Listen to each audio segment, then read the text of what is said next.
channel. Today I have a tag video for you. This is the Real Housewives addiction tag.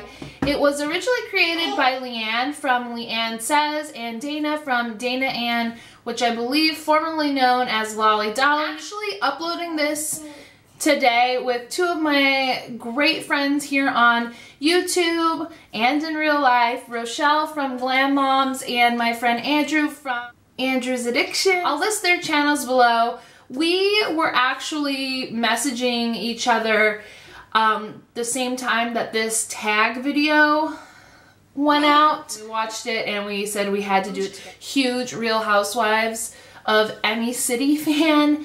I'm a huge Bravo TV fan. I watch almost every show that airs, reality show that airs on Bravo. I just love Andy Cohen. I love everything that he does. So this tag is right up my alley.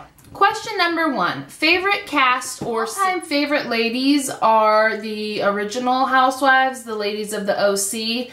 I don't know, I love them, and I don't know if it's because it's set in California, but I just love their style and their home. To me, that show is extremely interesting. Mix of, you know, stay-at-home moms. It has a mix of, you know, like Vicky, who works a lot. Tamara owns her own business. I just really enjoy, and there's like different age range. So I don't know, I just find that all of the seasons for all of the Real Housewives of the OC I've liked. There hasn't been a season where I've been like boring and then the next season loved. So when I'm thinking about a favorite cast or a favorite city, I think about who's been my favorite the entire time, and by far the ladies of the OC I've loved from the beginning. However, the Real Housewives of New York City, the seasons that Bethany Frankel was on,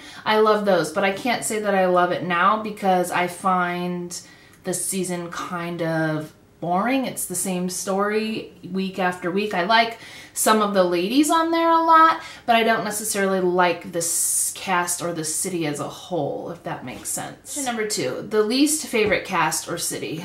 Real Housewives of DC. Now, they were only on for one season for obvious reasons, and I feel bad because I'm from Virginia, so I should have like a tie to DC because it was close to where I grew up, but those ladies were boring. They were pretentious, they were snooty, they were snotty, uppity, everything I hate in a woman. I feel like each one of them had a characteristic that I didn't like, so I didn't like them. Question number 3. If you were on the Housewives, what would your tagline be? And it's so funny because Rochelle and Andrew and I talked about this, and ride or die. Like, that's kind of my mantra in life.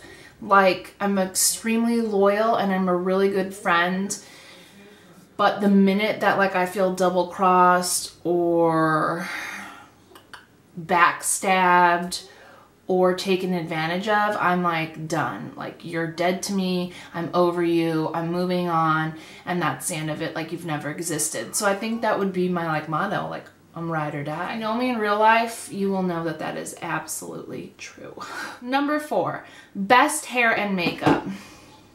Now, when I think about this, I think about hair and makeup. I think about somebody who always looks put together, and I'm picking Heather from Real Housewives of New York City. She's got extremely long hair, but it's always styled and there's always something different about it. It's either down, or it's curled, or it's parted, or it's pinned back, or it's braided, or it's in a bun. The color is pretty consistent, but sometimes it's darker underneath. I don't know. She's got amazing highlights and always looks great. She looks put together, but she doesn't look like overdone. Like, I feel like if you ran across her like in person somewhere, she would look like that. Where some of these ladies, it's like, do they really look like this every day, or is it just because they're on the show? So when I see best hair and makeup, or think of at Best Hair Makeup, that's what I think about. She just always looks put together, and I feel like it's very real put together, and it's not like, oh, I'm filming for 6 weeks, so this is what I'm gonna look like for 6 weeks, and then when the cameras stop rolling, I'm gonna look a little bit more toned down and dialed down. So I really like her hair and makeup. Question 5, whose closet would you shop? Oh. They all have such a different style, so I feel like I could pick from a few different people. I love Heather's style. She is, like I said, she's put together, but she's also, I don't know, she has a little bit of everything. She's classic, she's trendy, she's edgy, she's fashion forward, she's conservative.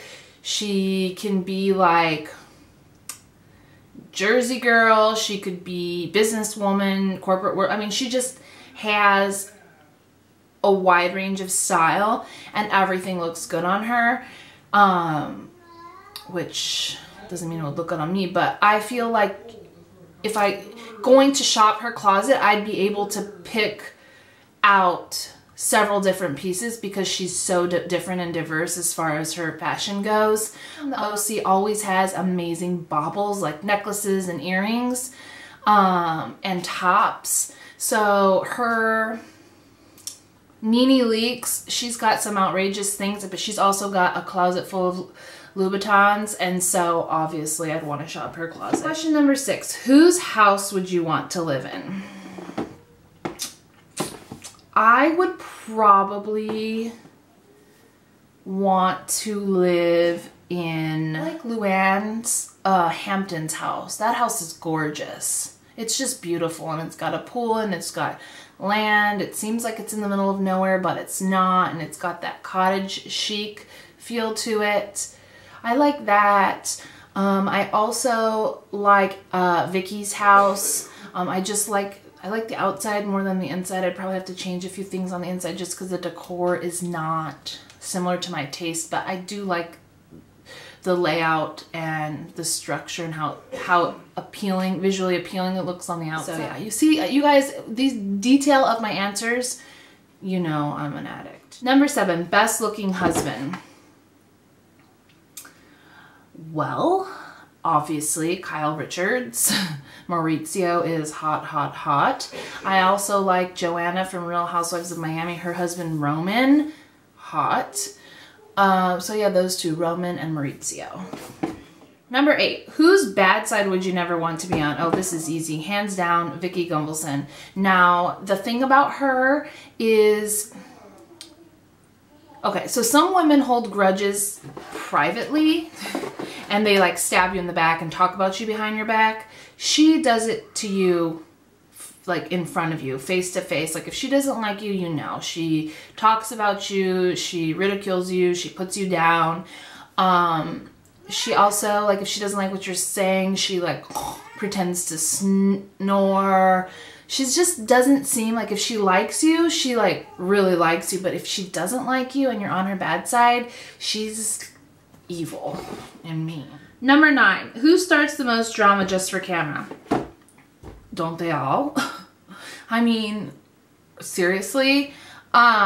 This season, Tamra from Real Housewives of OC, she seemed to stir the pot a lot and be friends with people, but talk about them to other people, and somehow it always circled back, and she always got called out. So I don't know if she was stirring the pot for drama or if that's just how she is. Also, Aviva from Real Housewives of New York, she started drama about every little thing. We're talking minimal things that don't matter in life, like an inhaler. Nobody cares if you have asthma, but yet she made this big whole thing and this big whole stink. She's got to go. If she's on another season, I don't know if I can watch it. Number 10, whose family do you feel the most sorry for? Now this is hard because I feel sorry for Teresa from Real Housewives of New Jersey because they're going through some legal problems and they have 4 daughters. That's what I feel sorry for. I feel sorry for their kids. I don't feel sorry that they're in trouble for breaking the law and frauding and all that, because that's not right. And they should, you know, people who break the rules should be punished. But I feel bad for their children because the thought of having those girls growing up without a mother and a father, or, you know, having their father maybe deported. That's really sad and heartbreaking, because no child should have to go through that. They shouldn't suffer because their parents made mistakes. So I feel really bad for them that way. Probably the one family I would feel sorry the most, and it's because I really, my heart aches for those kids, because it's like they can't help it, and they may have to live without their parents for a really long time, and just knowing that your parents are in jail is kind of, and they have young kids, so I mean, trying to explain that, I don't know. And those kids are a handful, so I feel bad for whoever has to take care of them. Sums up the Real Housewives addiction tag that, again, Leanne says and Dana Ann created. I'll list the questions below. I will also tag a few people that I'd like to see do this. Also check out Rochelle and Andrew's video to hear their answers to these questions. If you're a reality TV junkie and you love the Real Housewives, seriously, go watch everybody's video that does this, because it's just amazing. It's like junkies uniting and talking about their favorite thing, which just seems like maybe like an AA meeting or an NA meeting, because it's like people who have an addiction joining forces and talking about what they're addicted to, which that probably makes me sound like a really weird, awful person. But anywho, I love reality TV almost as much as makeup. If you don't do videos and you're a Real Housewives junkie or addict, let me know some of your answers to some of these questions below. I'd love to hear what you guys have to like, comment, subscribe, and I'll see you next time. Bye, guys.